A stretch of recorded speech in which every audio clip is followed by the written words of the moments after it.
So today first let's see this concept.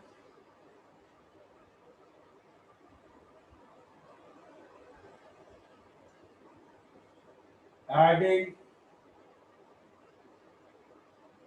two half reactions.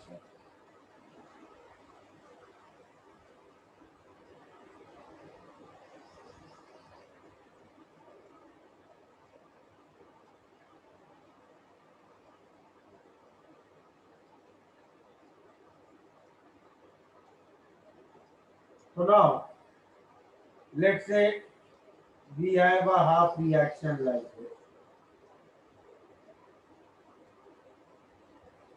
Zinc goes to Zn2 plus 2 electron, and EMF of this is E1 naught. And we have another half reaction, Cu2 plus 2 electron goes to Cu, and EMF of this is E2 naught. I add these half reactions and I get a overall reaction like this. Zn plus Cu2 plus goes to Cu plus Zn2 plus. What will be EMF of this overall reaction? E1 plus E2. E1 naught plus E2 naught. All of you agree to that? EMF of this will be E1 naught plus E2 naught. Agree कर रहे हैं इसमें? और it will be E2 naught minus E1 naught. क्या होगा? ये सही है? ऐड ही होगा. ऐड होगा. Anybody with a different thought?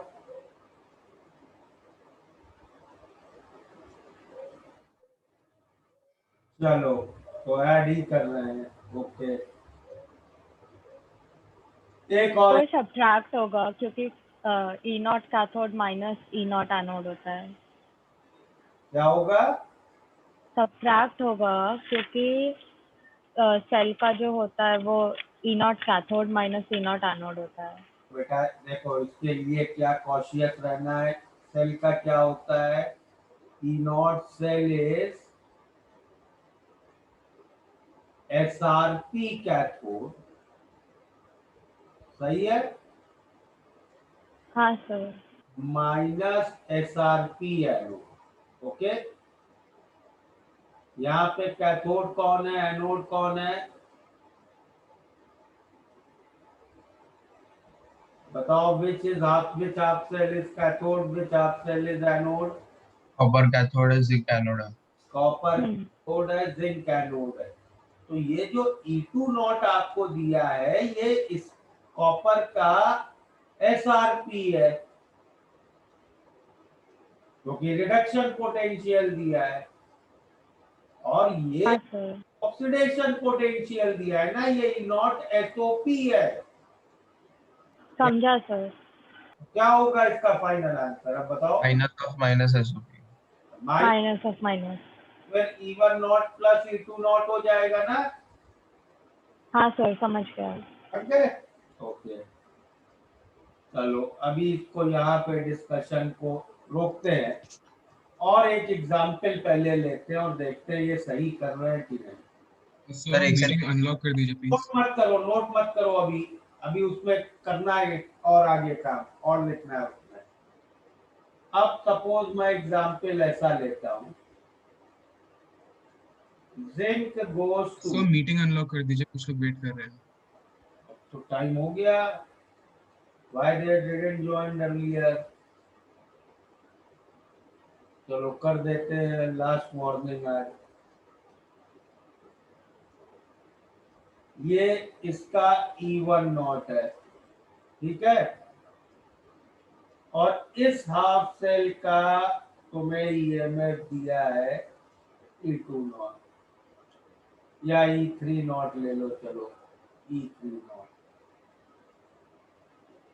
अब इन दोनों को ऐड करेंगे, ओवरऑल रिएक्शन होगा zinc plus 2Ag plus goes to Zn2 plus 2Ag। अब इस सेल का ओवरऑल क्या होगा? नॉट है E1 not plus E3 naught. E1 not plus E3 naught. E1 not plus 2 E3. E1 not plus 2E3 naught. हाँ sir 2 होगा, sorry. 2E1 plus E3 by 2? E1 plus E3 by 2। नहीं, 2E1 plus E3 by 2. 2E1 plus E3 by 2। अच्छा, और कोई?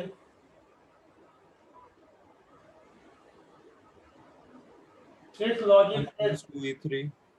किस logic? 2E3 plus E1.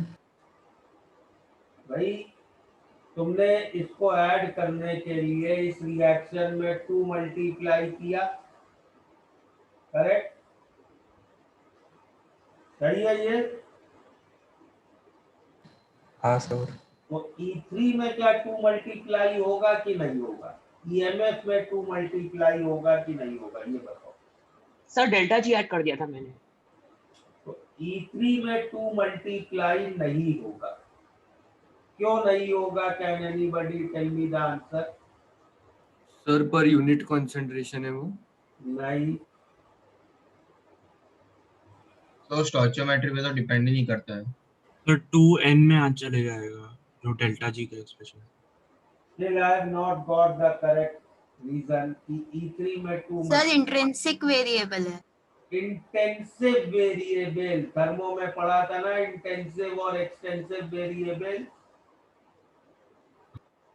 Yes sir. Yes sir.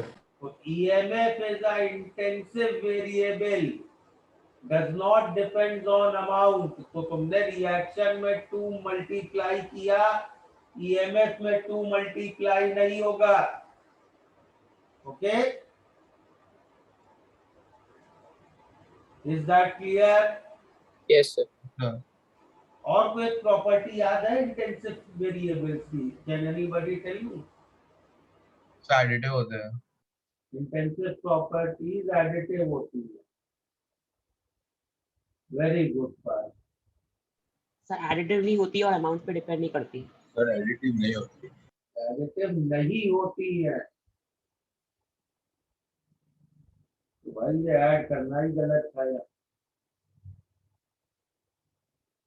Intensive property additive नहीं होती।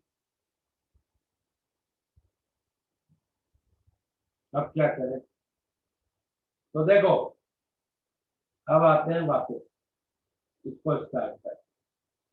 तो इंटेंसिव प्रॉपर्टी है ईएमएफ, ना तो उसमें स्टोइचियोमेट्रिक कोएफिशिएंट या कोई नंबर मल्टीप्लाई होगा और ना वो एडिटिव है। तो जब भी दो हाफ रिएक्शंस को ऐड करते हो तुम केवल उनका डेल्टा जी ऐड कर सकते हो, क्योंकि delta G is a extensive property. तो यहाँ पे अब हम लोग पहले निकालते हैं डेल्टा G1।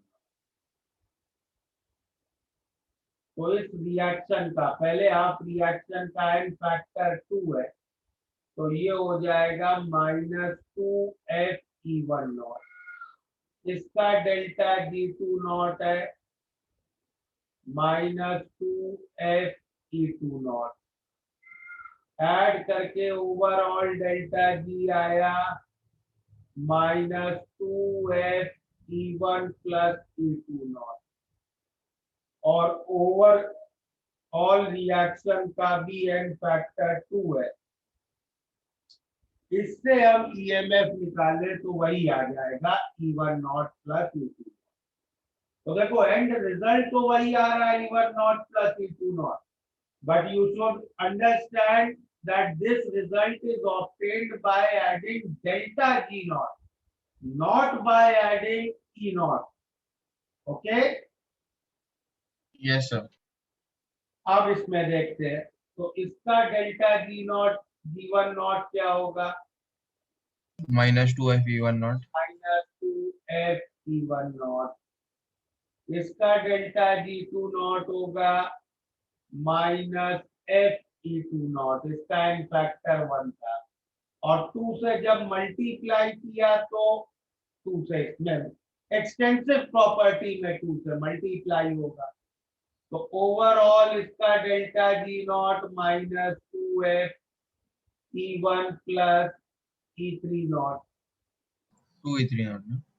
तो 2E3 नॉट, ये तो बाहर कॉमन आएगा। हाँ सॉरी सर।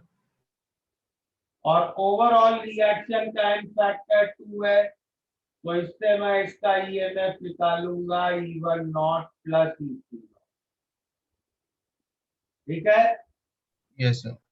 तो क्या कंक्लूजन आया कि हम डायरेक्टली ईएमएफ ऐड कर सकते हैं without worrying about stoichiometric coefficient and balancing.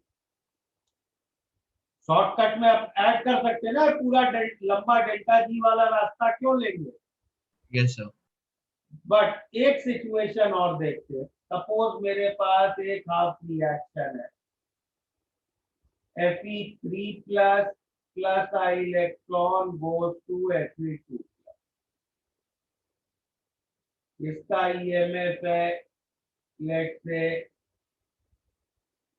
E4 not, और एक रिएक्शन है Fe2 plus 2 electron goes to Fe। इसका ईएमएफ है E5 नॉट, और ओवरऑल क्या हो जाएगा? Fe3 plus 3 electron goes to Fe। अब देखो, पहले रिएक्शन का डेल्टा जी कितना होगा? डेल्टा जी1 naught will be -Fe4 naught, सही है।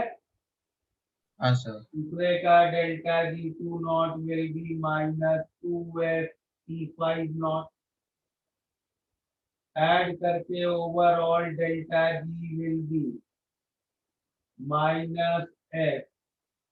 -Fe4 naught plus 2 times E5 naught, और ओवरऑल रिएक्शन का n फैक्टर 3 है, तो इससे अब ओवरऑल का ईएमएफ निकालोगे तो it will be 4 not plus 2E5 not by 3। तो यहाँ सिंपल एडिशन नहीं है, क्लियर? सर इसमें एनोड कैथोड नहीं है ना, दोनों में रिडक्शन ही हो रहा है। तो यही अब इसका पूरा जिस्ट है। तो now if we write on adding to reaction, sir 1 second के लिए प्रीवियस पेज बताइए। 1 minute first understand adding two half reaction।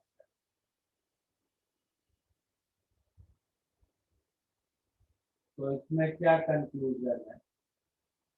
जब भी हम दो हाफ रिएक्शन ऐड करते हैं, we can only add their Gibbs free energy। तो delta G not will be equal to delta G1 naught plus delta G2 naught। So delta G naught will be minus NF E naught is equal to minus N1 F E1 naught minus N2 F E2 naught। So from here I can say E naught will be equal to N1 E1 naught plus N2 E2 naught upon N। अब इसमें मेरे पास दो situation आ सकती है। पहली situation हो सकती है if I am adding 1 reduction and 1 oxidation. Correct? Yes sir. In 1 reduction and 1 oxidation reaction, I will always balance the number of electrons. Correct? Number of electrons will always be balanced. हाँ sir. दोनों half reaction में same होंगे, correct. अगर number of electron balance किए इसका मतलब क्या है, will always keep n1 equal to n2, और वही ओवरऑल रिएक्शन का भी n फैक्टर होगा। तो इससे क्या कंफ्यूजन आ गया, n1 equal to n2 equal to n इसमें रख देंगे तो ये मिल जाएगा E not is equal to E1 not plus E2 not. समझ में आया, जो हमें पहले दो एग्जांपल्स में मिल रहा था, clear. Yes sir. Yes, sir. लेकिन अगर हम लोग दो रिडक्शन रिएक्शन ऐड करते हैं या दो ऑक्सीडेशन रिएक्शन ऐड करते हैं, तब क्या होगा, तब इलेक्ट्रॉन बैलेंस होंगे ही नहीं, तब तो इलेक्ट्रॉन सेम साइड ही रहेंगे और ऐड अप होंगे। तो ऐसे केस में क्या होगा, n ओवरऑल रिएक्शन का n factor will be equal to n1 plus n2, correct. Yes sir. तो इससे क्या कंफ्यूजन आ जाएगा, ऐसे केस में ऐड करने के बाद E1 will be n1 E1 not plus n2 E2 not upon n1 plus n2। n1 plus. Is this clear. तो पहले पेज पे ये थ्योरी नोट करो, बाद में तीन एग्जाम्पल, ये पेज नंबर 1 कर लो, ये पेज नंबर 2, 3 और 4, ठीक है, नोट करो। So So I'm waiting on each page, quickly note it down.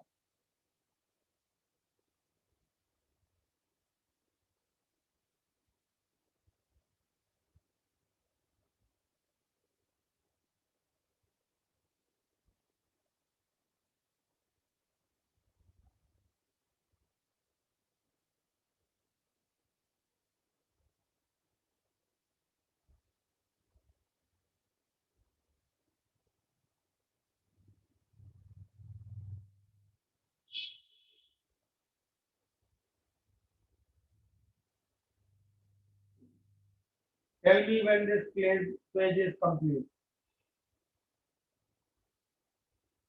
Done, sir. Next, please. Sir एक minute sir. Done, sir. Sorry. Sir, please wait.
हो गया। Yes, sir. हाँ सर। हाँ सर। ये देखो, ये वाला एग्जाम्पल पहला जिंक कॉपर वाला।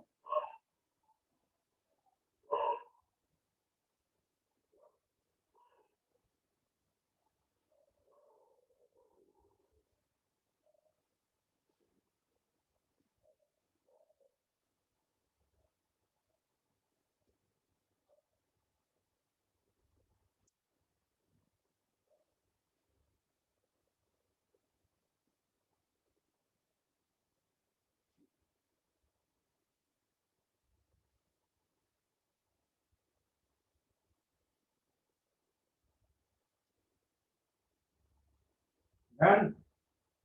सर एक But मिनट। very-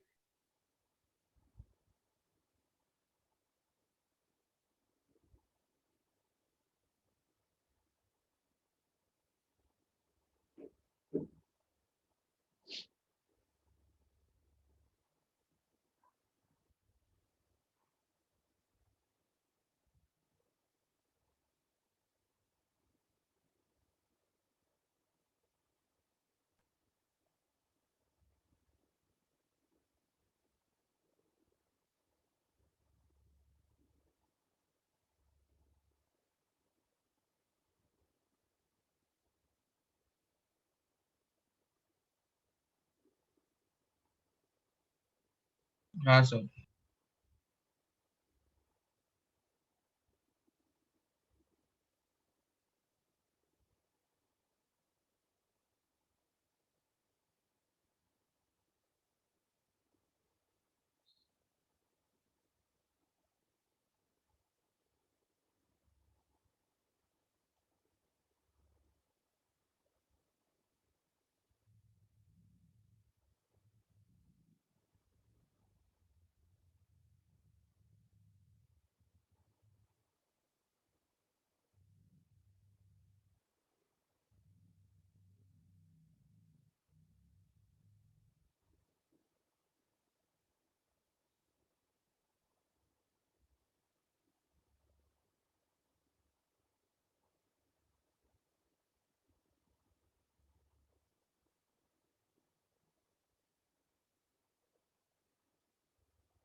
एक मिनट लास्ट पेज पे जाइएगा।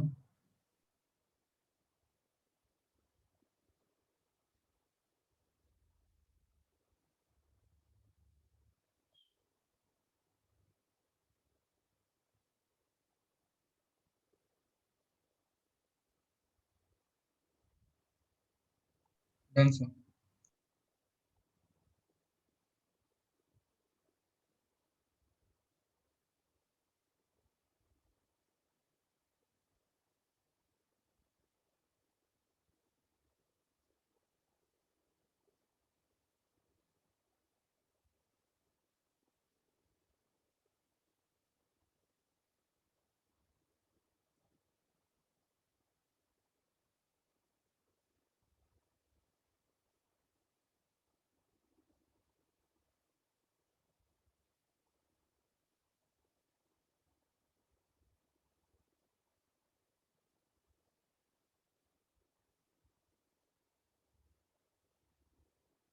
Done.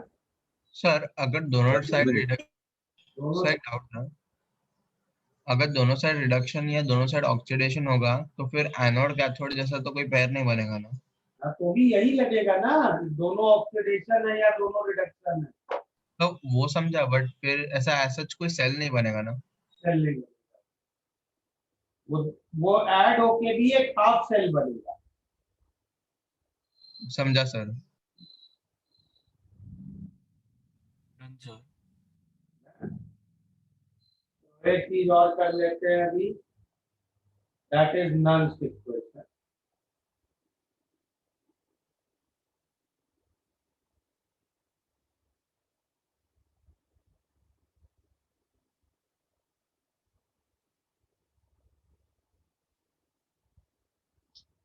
Till now we were dealing with standard EMF, and standard EMF can when all active masses were 1. What if in the cell active mass is not 1? So for that we use our basic equation, if you remember. In equilibrium also we got it. Delta G of reaction is equal to delta G naught of reaction plus RT ln Q. Correct? So delta G was Gibbs free energy change at the given conditions, and delta G naught was Gibbs free energy change under standard conditions, that is when active masses were 1. So from here I can write delta G as minus NFE and delta G naught as minus NFE naught plus 2.303 RT log Q. So what we get, E is equal to E naught plus 2.303 RT by NF. Sorry, minus हो जाएगा यार,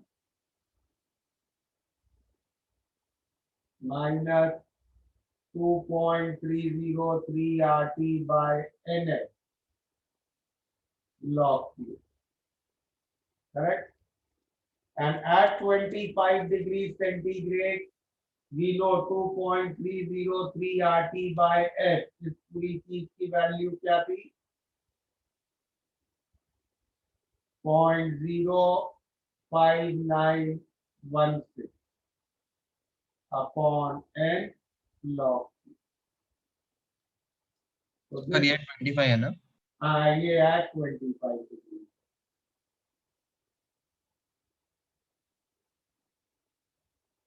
So this equation is called as Nernst equation.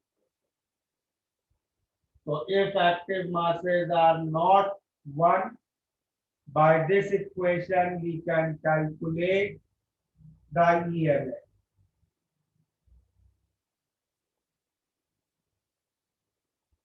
ठीक है?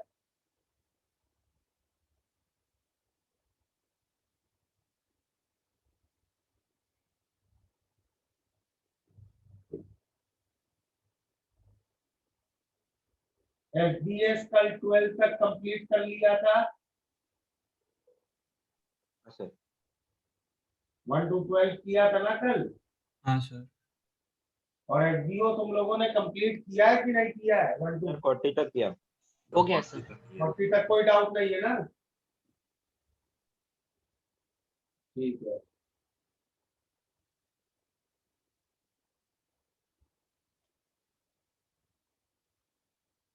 चलो FBS open करो, फिर nulls के problem करते हैं.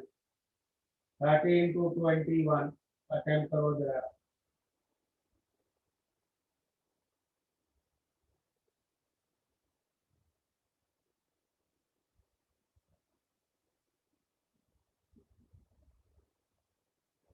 सर एक सेकंड प्रीवियस पेज दिखाइए ना.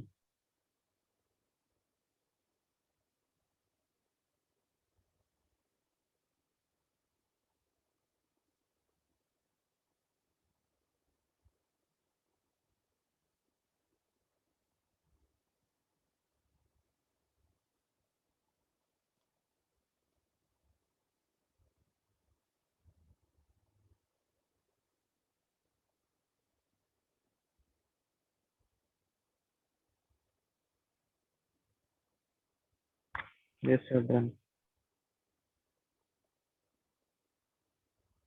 सर मुझे पूछना था कि अगर एक दोनों रिडक्शन जैसे इक्वेशंस है तो फिर सर एक को माइनस करके उसका वैल्यू उल्टा करके ऐड नहीं कर सकते? नहीं, तो तुमने सेल ही बदल दिया ना भाई. हाँ. उन दोनों को ऐड करके एक हाफ रिएक्शन बनाना है ना. मैं कंडीशन इक्वेशन ही चेंज कर दिया है. हाँ, तुमने क्वेश्चन ही चेंज कर दिया. समझा sir.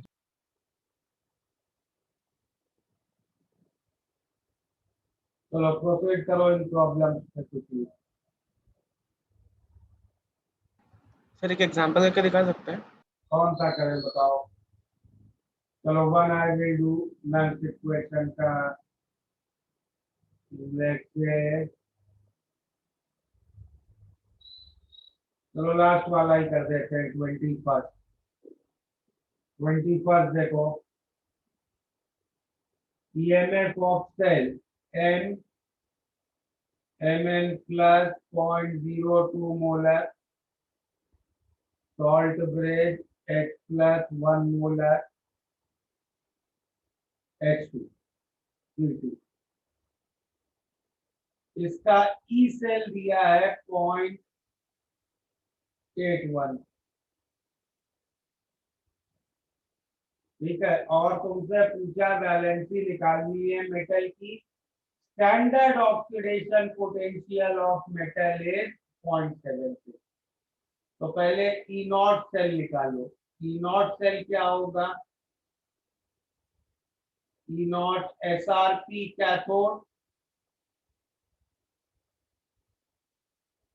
Plus E not SOP anode. Cathode hydrogen half cell है, उसका SRP 0, और एनोड एक मेटल का हाफ सेल है जिसका SOP दिया है 0.76. तो E नॉट सेल हो गया 0.76. ठीक है. अब हम लोग कैसे प्रोसीड करेंगे? E सेल लिखेंगे नर्स इक्वेशन से ऐसे. So E cell is 0.81, is E naught cell 0.76 minus 0.059, n factor क्या होगा?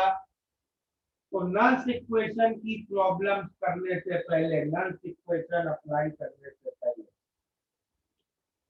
डेफिनेटली एक उस गैल्वेनिक सेल का रिएक्शन लिख लेना, तो गलती होने के चांस नहीं रहेंगे। तो now who is telling me the reaction of this galvanic cell? Anybody? क्या रिएक्शन है नोटेशन का? M plus Mn plus m plus H2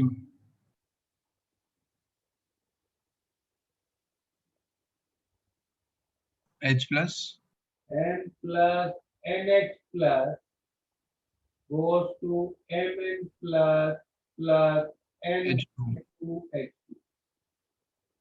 ठीक है? तो हाँ सर। n फैक्टर क्या हुआ इस रिएक्शन का? n लॉग Q में क्या आएगा? प्रोडक्ट अपॉन रिएक्टेंट के एक्टिव मास। Mn प्लस का एक्टिव मास दिया है 0.02, हाइड्रोजन का एक्टिव मास दिया है 1, H प्लस की भी मोलैरिटी है 1, करेक्ट? तो क्या होगा इक्वेशन? यहाँ से 0.81 is 0.76 minus 0.059 by n log of 0.02। ठीक है? सर Q को आपने क्या सब्स्टिट्यूट किया? प्रोडक्ट का एक्टिव मास अपॉन रिएक्टेंट का एक्टिव मास। Yes sir. सही है ये? हाँ सर। रुको डिटेल में लिख देता हूं ताकि कंफ्यूजन ना हो। क्यों क्या लिखेंगे इस प्रॉब्लम में?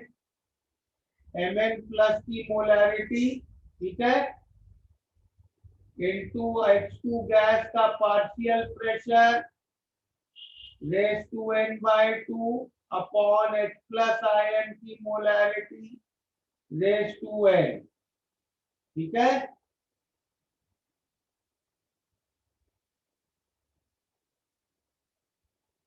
इससे n के लिए सॉल्व कर लोगे।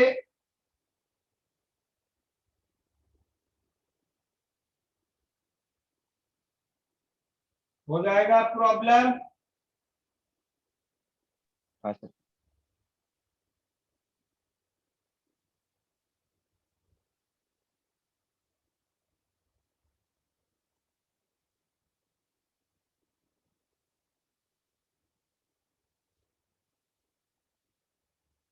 चलो बाकी करो।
ओके कंप्लीट हो गए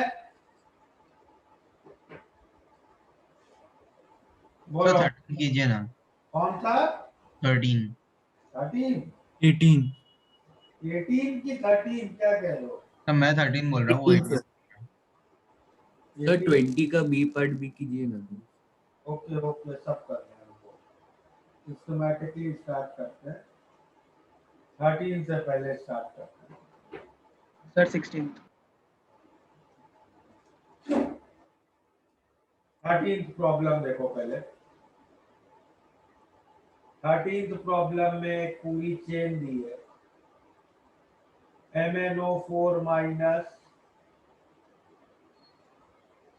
से MnO4 2 माइनस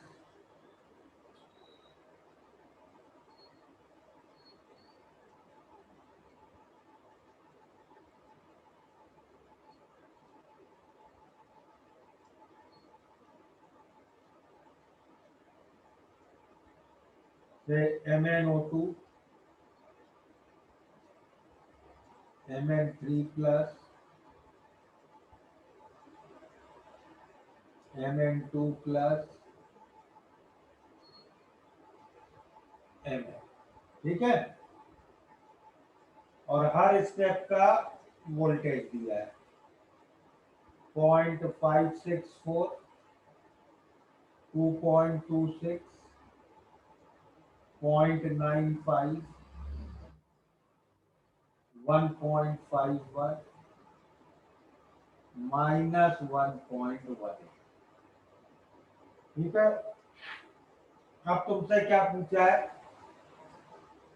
MnO4 माइनस से MN2 MnO4 माइनस से MN2 2 प्लस का यहां से यहां का डायरेक्ट निकालना है अब यहाँ पे मैंगनीज की ऑक्सीडेशन स्टेट +7 +6 +4 +3 +2 है ये oxidation state yes sir.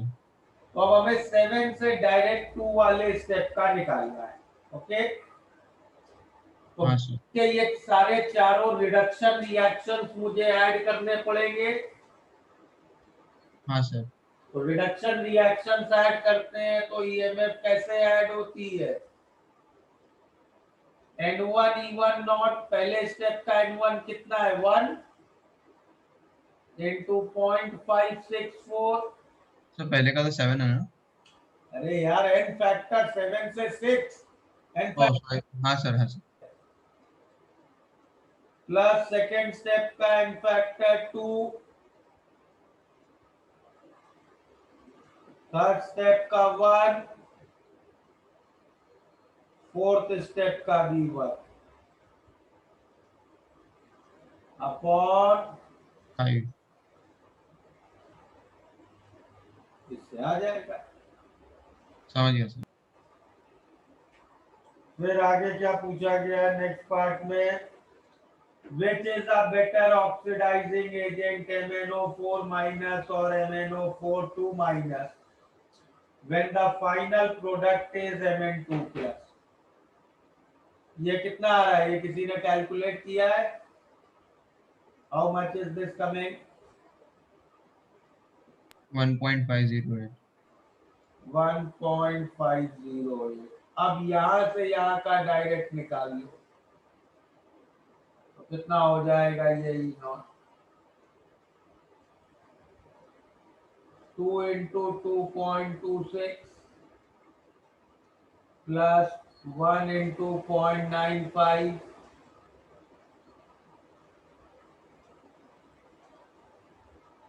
plus 1 into 1.51 upon 2 plus 1 plus 1 ये कैलकुलेट कर लो कितना आ रहा है बताओ जरा कैलकुलेट करके 1.745 1.745 तो किसका ईएमएफ ज्यादा है MnO4 2 माइनस से correct yes sir. That is a better oxidising agent clear है ये सबको सर बट यहाँ पे तो रिडक्शन हो रहा है तो बेटा रिड्यूसिंग एजेंट नहीं होगा।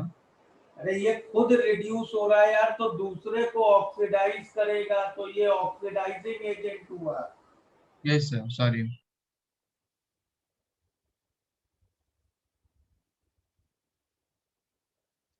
इसमें एक और बेटर प्रॉब्लम आ सकता है।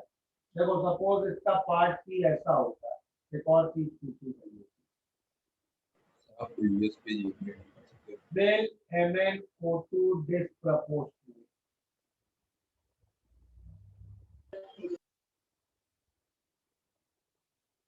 If yes, what will be the problem?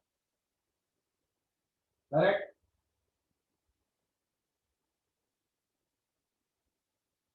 अगर ऐसा क्वेश्चन पूछा गया तो कैसे?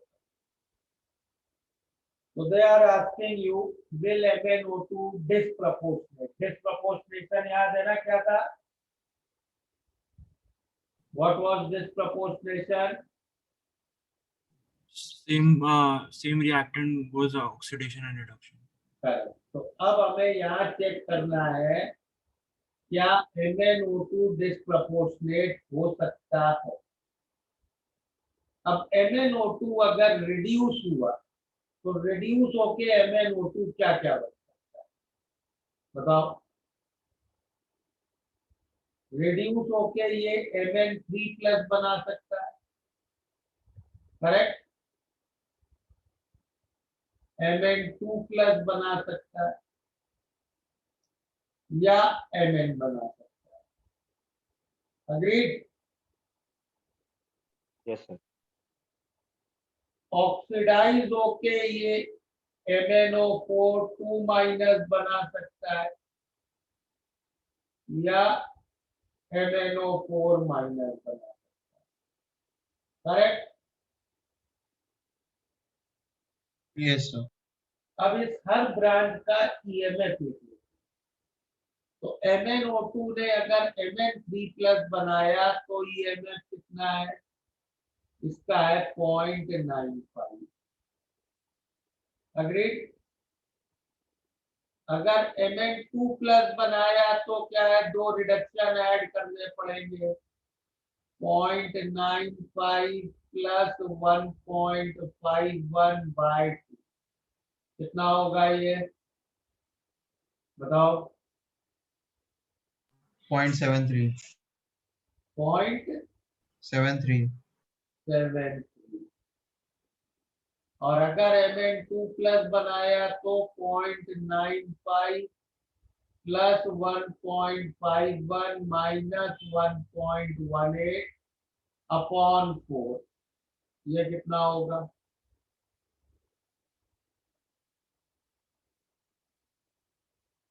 तो 0.73 नहीं है सर 1.2 1.23 है। 1.23 होगा।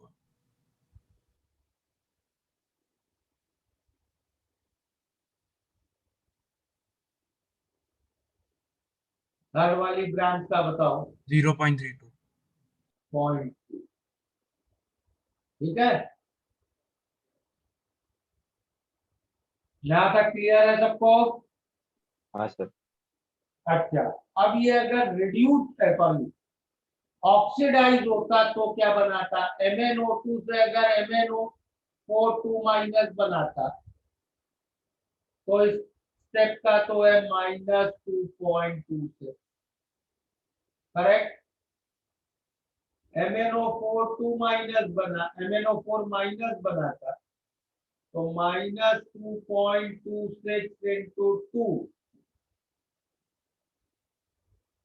-0.564 this whole upon 3। कितना आ रहा है ये जरा कैलकुलेट करो।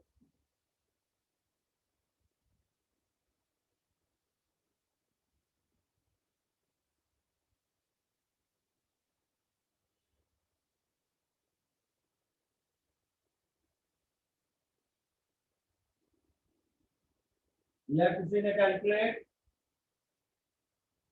1.69 माइनस 1.6 -1.6। अब अगर MnO2 डिस्प्रपोर्शनेट होगा तो वो खुद ही ऑक्सीडाइज होगा, खुद ही रिड्यूस होगा। तो क्या क्या पॉसिबल प्रोडक्ट्स बन सकते हैं? MnO4 2 माइनस हो सकता है ऑक्सीडाइज होके बन जाए, तो उसके साथ रिड्यूस होके या तो Mn3 प्लस बन सकता है या Mn2 प्लस बन सकता है या Mn बन सकता है। इन तीनों केस में देखो EMF नेगेटिव आ रहा है टोटल, करेक्ट? EMF यस तो मतलब ये रिएक्शन स्पॉन्टेनियस नहीं है। और क्या पॉसिबिलिटी है? MnO4 माइनस बन सकता है ऑक्सीडाइज होके और रिड्यूस होके या तो Mn3 प्लस या Mn2 प्लस या Mn। अभी भी हर केस में EMF नेगेटिव है, करेक्ट? तो our answer is MnO2 cannot disproportionate. Sir disproportionate का एग्जैक्ट मीनिंग क्या है? Same element oxidize or reduce. Okay sir. Okay, इसके 13 के बाद कौन सा करना था? सर फिर लास्ट पेज सेकंड वाला। दिखाइए। हाँ सर 17 18 17 18।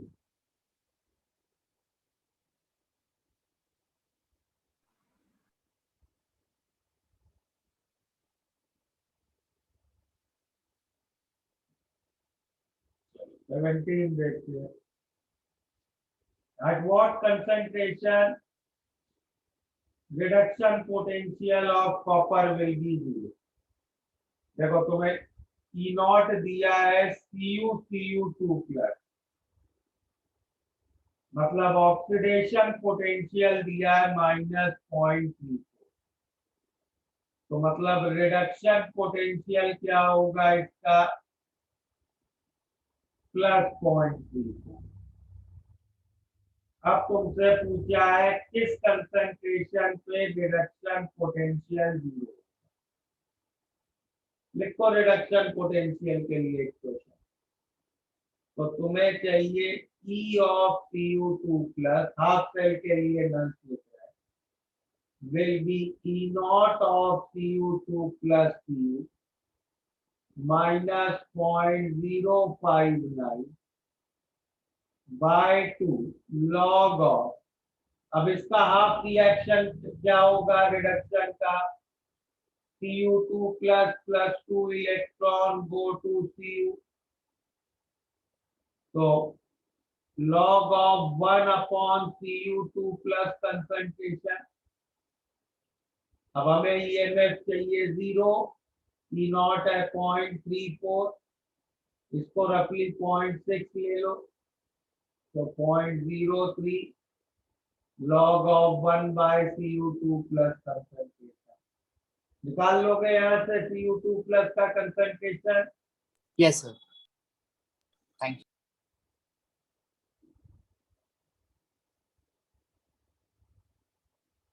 अगला क्या पूछा है? 18। A zinc electrode is placed in a 0.1 molar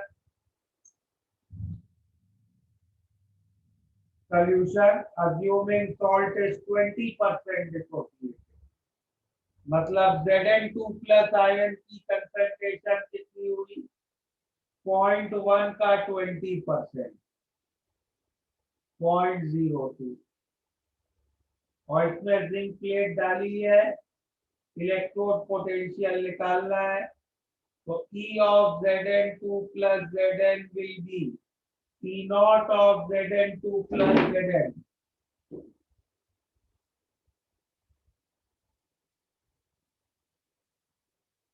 minus 0.06 by 2 log of 1 by Zn2 plus concentration, तो E0 दिया -0.76 minus 0.03 log of 1 by 0.03 हो जाएगा अब ये? हाँ सर। और बोलो, कोई डिस्कस करना है? सर 20 का सेकंड पार्ट। 20 और एनी अदर डाउट?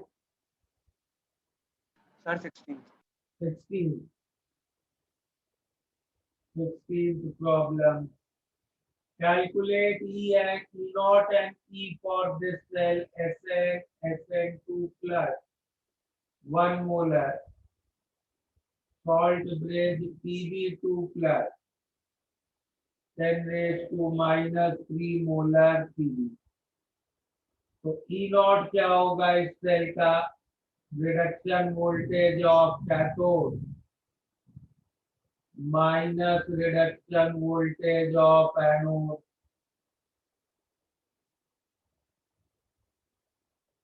क्या दिया है? Pb2 प्लस Pb दिया है -0.13 माइनस इनका रिडक्शन पोटेंशियल दिया है -0.13। ठीक है, तो ये हो गया 0.01। ये तो ई सेल हो गया, ई नॉट सेल हो गया। E cell will be E not cell -0.059 by 2 log of Sn2 plus by Pb2 plus values रख दो 0.01 minus 0.03 log of 1 by 10 raised to minus। ठीक है, क्लियर? Yes sir. 20 में पीएच निकालना है। दो हाइड्रोजन हाफ सेल दिए हैं। देखो, हाइड्रोजन हाफ सेल ऑक्सीडेशन के फॉर्म में दिए हैं दोनों, तो क्या रिएक्शन लिख सकते हो? H2 goes to 2H plus 2 electron. तो इसमें किसी भी हाफ सेल का ई सेल कैसे लिखोगे? ई not cell -0.059 by 2 log of H plus concentration square by partial pressure of H2। H2 का प्रेशर कुछ गिवन नहीं है, तो हम लोग 1 अज्यूम करेंगे। तो ई सेल क्या हो जाएगा? ई नॉट सेल तो 0 होता है, ये स्क्वायर वाला 2 बाहर आ जाएगा, तो -0.059 और log of H plus concentration minus log H plus concentration is pH. तो ई सेल आ गया 0.059 इंटू पीएच।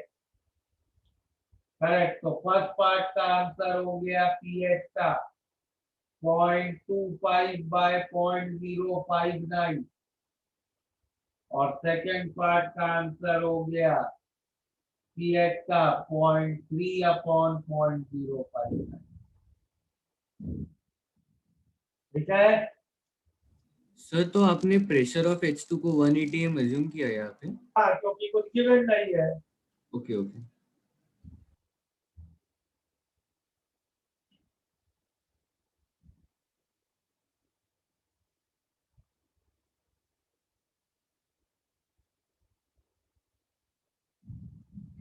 क्लियर है यहाँ तक?